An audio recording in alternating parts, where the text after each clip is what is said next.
Now each of these waves has a center point. A point above which the maximum height here and when it gets down here are exactly equal. And the distance from this green line to here,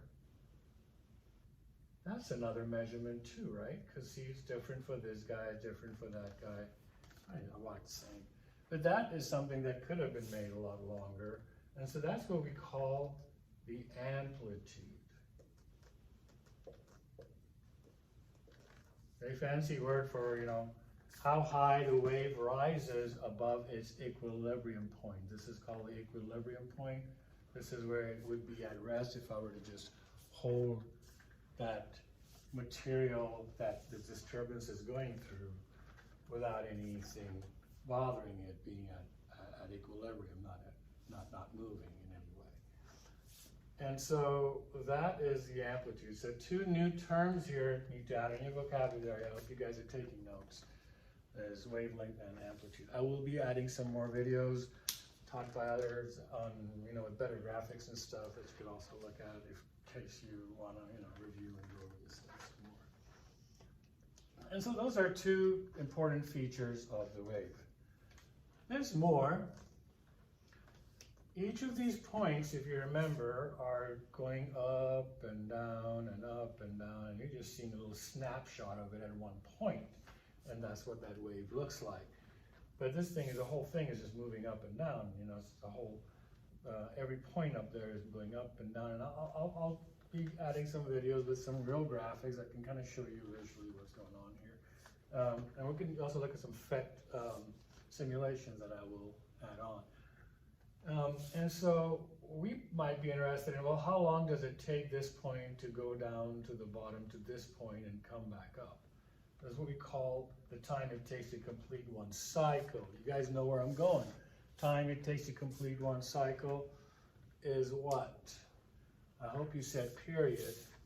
So there's a period associated with each wave, which tells you how long it takes this one particle to go all the way down to this guy and come back up here. Remember, the particles are moving up and down. The wave is moving that way. And so wherever you have period, if you guys recall, we did this in circular motion as well as in simple harmonic motion. That there's also a frequency with each wave, and the frequency is 1 over the period. And remember that period is measured in seconds, time it takes to complete thing, and frequency is measured in hertz. And again, I'll write this down for you guys. You should have this somewhere in your notes already. This is seconds per cycle, and frequency is cycles per second. And remember, this has units of hertz, which is the same as seconds inverse, and this is just seconds. And it's obviously just reciprocals of each other. Okay? So we have one more characteristic of the wave we haven't talked about. Okay, so you see that when you see a wave, you can say, hey, the wavelength was so much. Oh, the period was 0.2 seconds. It took 0.2 seconds for this thing to go back. Oh, the frequency was 5 hertz, 5 times per second. And so you could talk about what that wave looked like, and someone would know what you were saying, that what the frequency was of the wave and what the wavelength looked like.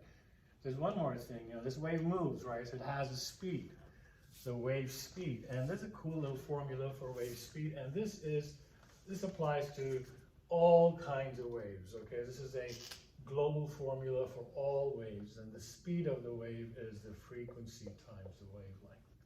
And this is the frequency that you can find, and you know what the wavelength is.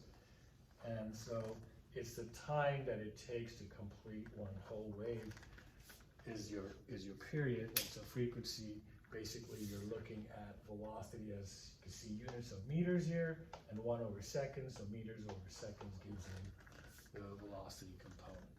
And so that's how you find the speed of any wave. And so we'll look and see some examples with some numbers on our next video. Okay? See you soon.